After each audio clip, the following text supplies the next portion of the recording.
तो आपने कैकों के मुँह से सुना होगा इस मनुष्य जीवन के बारे में।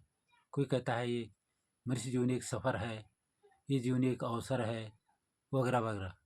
यानी कई प्रकार के लोग बातें करते हैं कि ये जीवन ऐसा है। इसी संदर्भ में ये जीवन एक कोरी डायरी की तरह है। आपने देखी होगी ये डायरी पतली है और ये मोटी है, तो जीवन ऐसा ही है। किसी की जीवन इस डायरी की तरह है और किसी का जीवन इस डायरी की तरह है। यानी कि किसी का जीवन लंबा है, किसी का शॉर्ट है।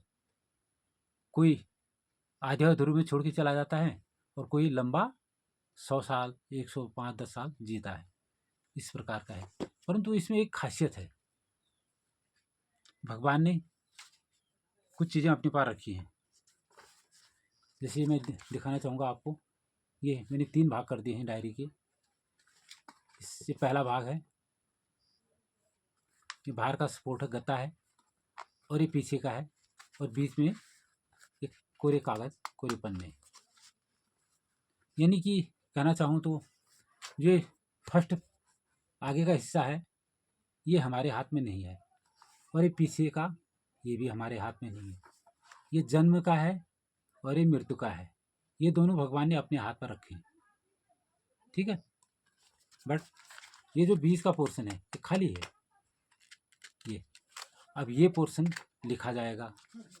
हम जैसा कर्म करेंगे उसी आधार पर यह भरा जाएगा, लिखा जाएगा। इसमें हमारे कर्मों का हिसाब उससे ये भरा जाएगा। यानी कि हम जिस प्रकार से, जिस कलर से इसको रंगना चाहें हम रंग सकते हैं इस बीज पोर्शन में।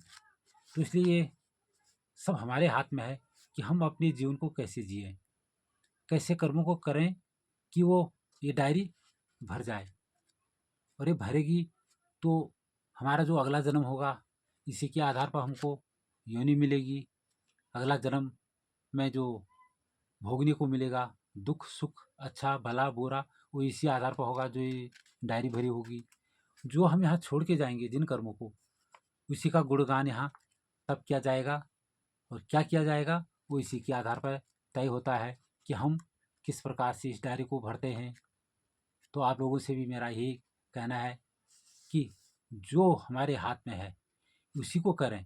कर्म हमारे हाथ में है, हम जैसा कर्म करेंगे उसी आधार पर हमको आगे योनि मिलेगी, आगे लोग उसका गुणगान करेंगे, या कि हम जो इस डायरी में भरने जा रहे हैं वही पीछे छोड़ के जाएंगे।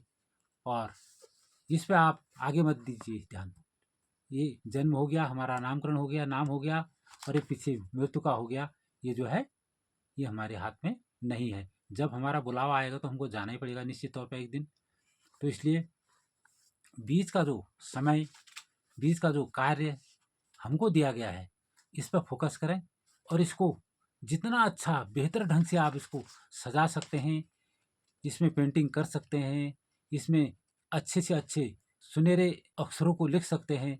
जितना अच्छा आप, जितने अच्छे ढंग से इस डायरी को भरेंगे उतना ही आपका जीवन अच्छा होने वाला है, ये जन्म भी और अगला जन्म भी। तो इसलिए ये हम पे निर्भर करता है कि हम इस डायरी को कैसे भरें, कैसे कलर से इसको सुशोभित करें, ये हमारे ऊपर डिपेंड करता है। तो बस आज के लिए इतना ही।